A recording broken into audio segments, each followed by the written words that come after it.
Tech Gyan. Okay, the name itself tells you that we will be focusing on the conceptual part of science and tech. Okay, so all the things that can come in prelims that we think of, we will cover the conceptual part of it. See, facts you can find everywhere on the internet, all coaching notes, this, that, everywhere you can find the facts, but nobody is explaining you the underlying concepts.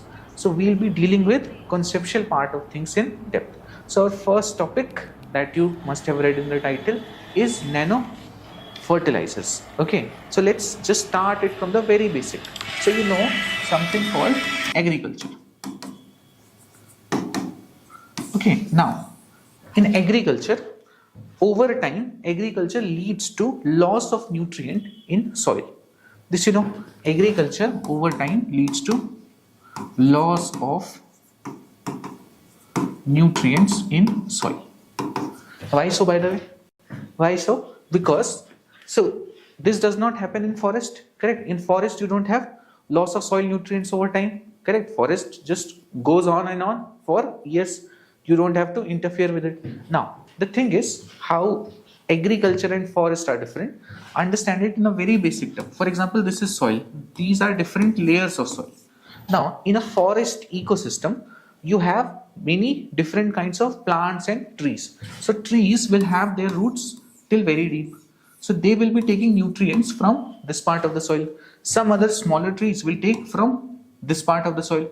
Some other small plants will take from this part, and the small grasses that are there, that will take nutrients from this part of the soil. Also there are animals, there is proper habitat, and because of that everything is balanced.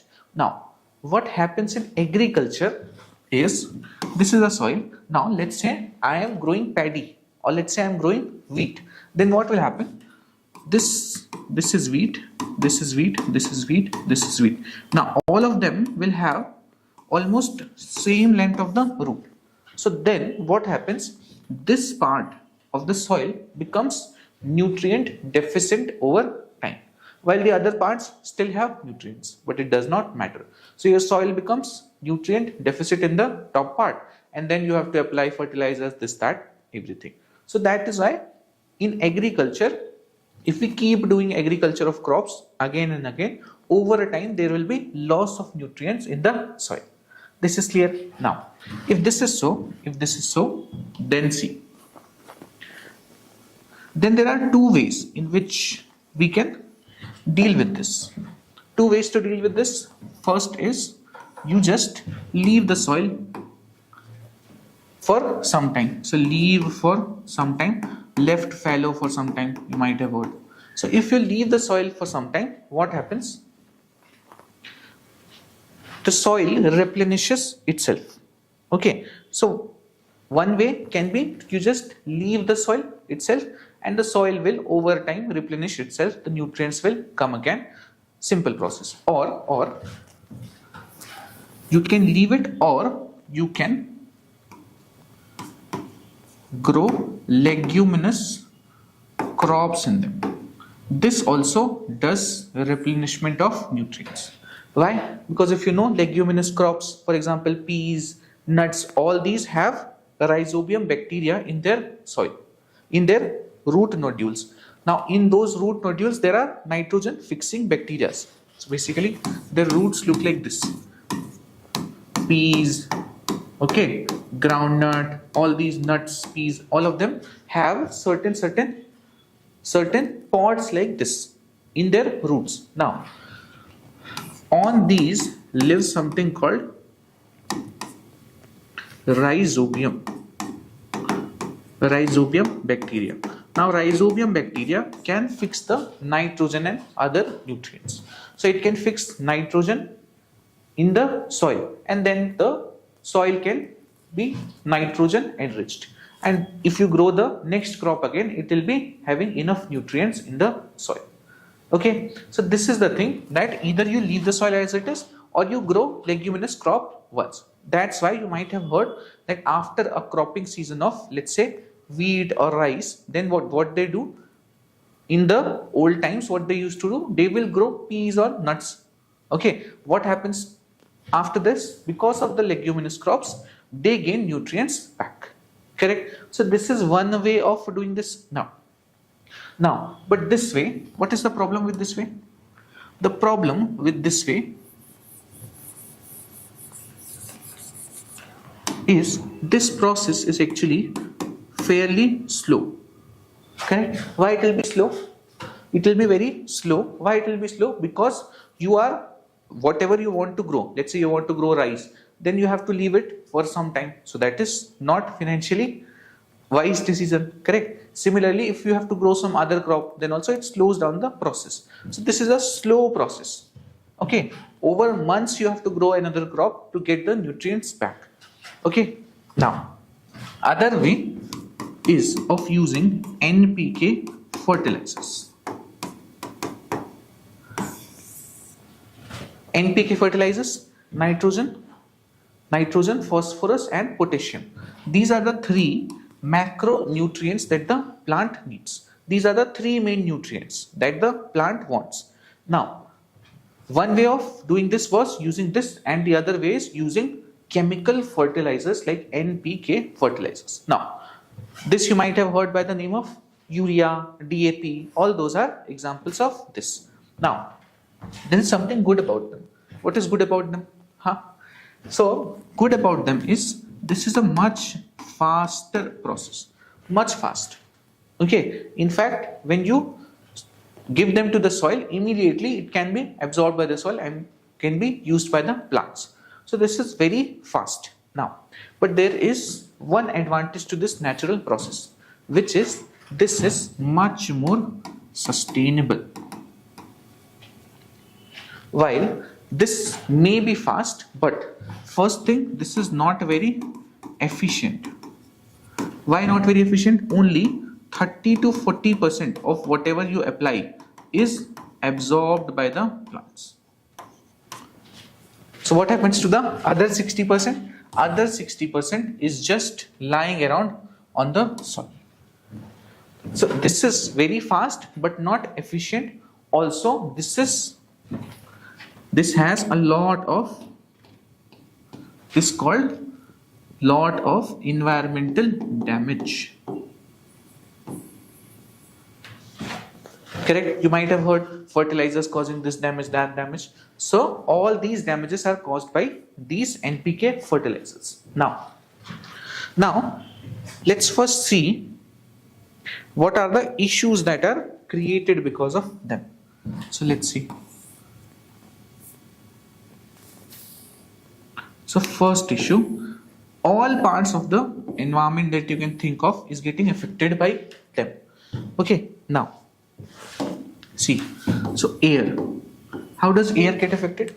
So what happens, because only 30-40% is absorbed, now you have all these chemicals which are not so nice. Okay, only the nitrogen part of them is good, otherwise they are harmful chemicals. Now those which are left in the soil, just fallow, not being absorbed by any plants, they will be converted into ammonia and other gases. And those gases, for example, urea gets converted into ammonia and some nitrous oxides. Okay, now because this gets converted, now this will do what? This will cause air pollution. Correct? These are greenhouse gases. Okay, so this is not good for our air. Then second thing is about soil. So what happens? The 50-60% which is lying on the soil, when there is rainfall, what will happen? Or when you apply water to it, some part of it of all these fertilizers will leach inside the soil. Will leach inside the soil and not in the layers where it is required, even below it. Now there it was not needed and it becomes more and more nutrients that were not needed reaches that part of the soil. Sometimes it reaches so down below that it reaches the groundwater. So basically this causes the soil health to deteriorate and also groundwater contamination. Understood? You might have heard of some soils turning saline, correct? Soil is becoming saline in Haryana and Punjab, all these because of application of fertilizers. So that is the same issue. Because of fertilizers, soil is losing all their abilities. Then next is water. So of course, one way that you understood is groundwater getting contaminated by these nutrients. The other thing is what will happen when there is rainfall. When there is rainfall, you will have water runoff over this field, which has a lot of urea and DAP and different kinds of fertilizers on it, which are not absorbed by the soil. So what will happen? They will go away with the water. Then you might have heard of something called, if they go away with water and they go to nearest water body, you must have heard something called eutrophication. So eutrophication will be caused by the eutrophication is what? Or algal bloom, you might have heard. So algal bloom is what? So all these nutrients reach the water body, and because of presence of such high nutrients, there is algal bloom, or algae grow in very high quantity over the water surface. Then what will happen? Algae, you might have seen some ponds which are completely covered by something green. Those are algae. Now what happens? All the living beings that are inside the water, in that water body, stop getting oxygen as well as sunlight. So they are not getting any oxygen or sunlight. So over the course of time, what will happen? They will start dying. When they start dying, it will convert the entire water body into something that is completely rotten and unsurvivable. Okay, that whole process is called eutrophication. Okay, it creates dead zones inside the water body. So this is how it affects the surface water. It causes something called eutrophication. Understood? So these are the issues that are being caused by these fertilizers. Okay, but because they are so fast and they are readily available, that's why what they do, instead of doing this for all the farmers start using fertilizers, we also give a lot of subsidy on fertilizers. Correct? If you see India's budget, you will find that in the top 2-3 things on which we spend, you will find fertilizer subsidy. That is the amount of fertilizers that is the amount of fertilizers we use. Okay, now we get to our main topic, which is nano fertilizers. So nano fertilizers actually brings you best of the both worlds. So basically here you have something called nano fertilizers. Now nano fertilizers, as you will understand, it has two major properties. One, that it is much more efficient than these NPK fertilizers. It also has a very high efficiency. Even the efficiency is higher, and it is much more sustainable than this. What was the issue? It was causing environmental damage. Here the environmental damage is minimal environmental damage. So this is more sustainable, not as sustainable as this, but much more sustainable than the fertilizers we are using now. So it is bringing the balancing act of both of them. In fact, it is better than these NPK fertilizers in almost everything. Understood? So this is nano fertilizers. Now we'll understand. You understood why nano fertilizers were needed, where do they lie? Now we'll understand their mechanism, how it is providing all these benefits. Okay, let's see. Now see how it works. So first thing is, this is, let's say, a leaf of a plant. Now nano fertilizers, so nano you must be knowing, or if you don't, nano is a unit of measurement. Nano means very, very, very small. Okay, for example, one data that is always quoted is that one hair strand's thickness is 1 lakh nanometer. So if I pluck one hair out of my head and I measure the thickness, that will still be 1 lakh nanometer. So 1 nanometer is 1 lakh times smaller than the than the width of your hair. So that small particle we are talking about. Now, the thing is that leaves have some pores in them. You might know them by stomata, correct? So they have stomata or small pores, especially on the lower side of the leaves, using which they do transpiration, lose water vapor, all those things. Now, what was observed that most leaves have 10 to 50 nanometer size of pores. Now, because they have 10 to 50 nanometer size of pores, if we would apply fertilizers that are even smaller than this in size, let's say 5 nanometers, 1 nanometer, 3 nanometer, then what we can do? If they are so small, then through these pores that are there in the leaves, what we can do, we can directly get our nano fertilizers. Directly we will put our fertilizers on the leaves.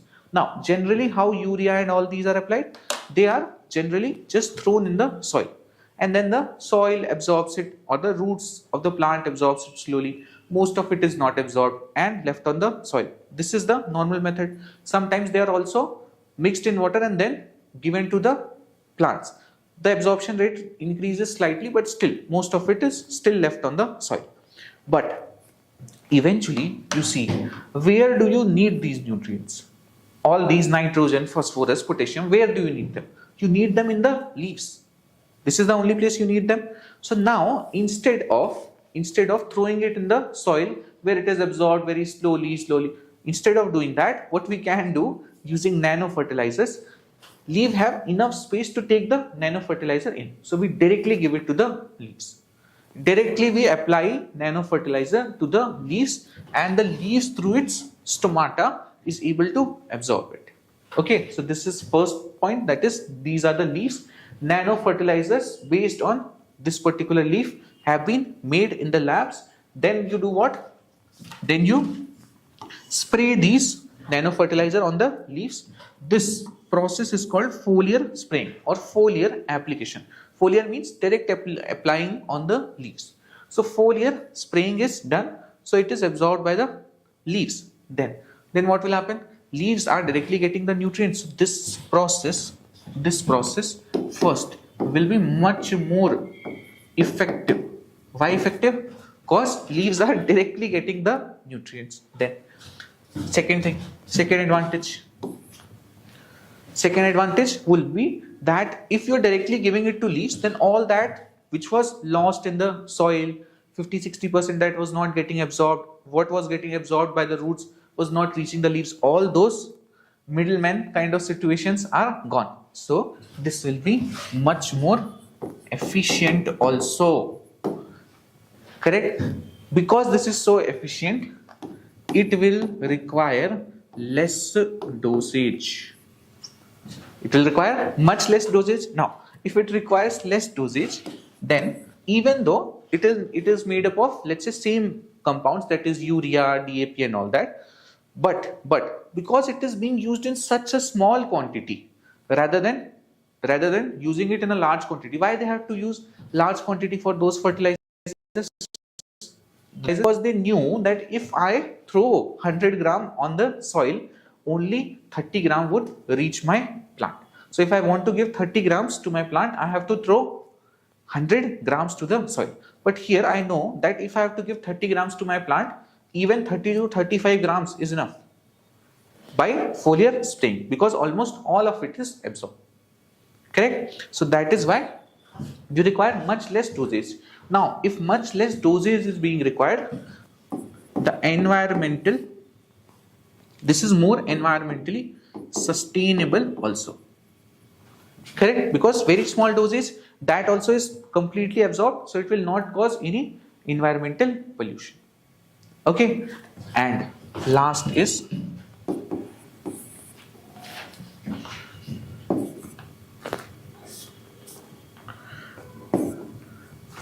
it is better for soil health also. So it is much better for soil health also, so that the plant are already getting enough nutrients and you don't have to apply a lot of fertilizers. So these are its advantages. You understand it intuitively also. Because of this way of application, it will be more effective, more efficient, less dosage will be required, it will be environmentally more sustainable, and it will improve the soil health a lot. Understood? So you get all these benefits, effective, efficient. One thing more you can write, because this is more effective and more efficient, you can have higher yield also. In fact, this has also been shown that it leads to around 25 to 30% higher yield. This has been the claim. So you get higher yield also.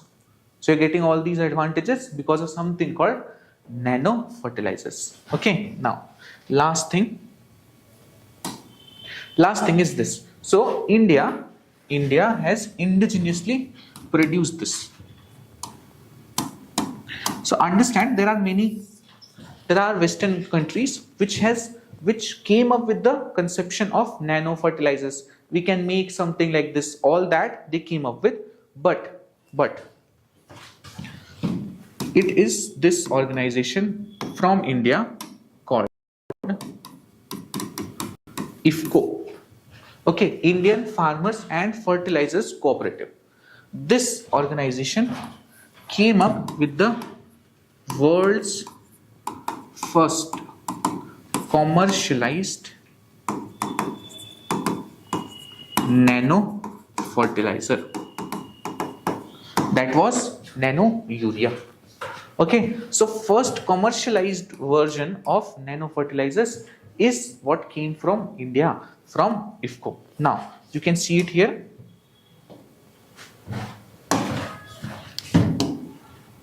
See, this is IFFCO nano urea. This is nano urea. Now, one thing that I can tell you is that 500 ml of nano urea gives equivalent result to 45 kg of normal urea. This is the difference level that we are talking about. 500 ml of nano urea is equivalent to 45 kg of urea that you get in those big gunny packs. So you can understand what is the level we are talking about and how much it can help our farmers. But of course, there are still challenges. Challenges would be what? See, application of nano urea is not known to farmers right now. So they need to understand how we should apply nano urea. So all that education has to go. Then people are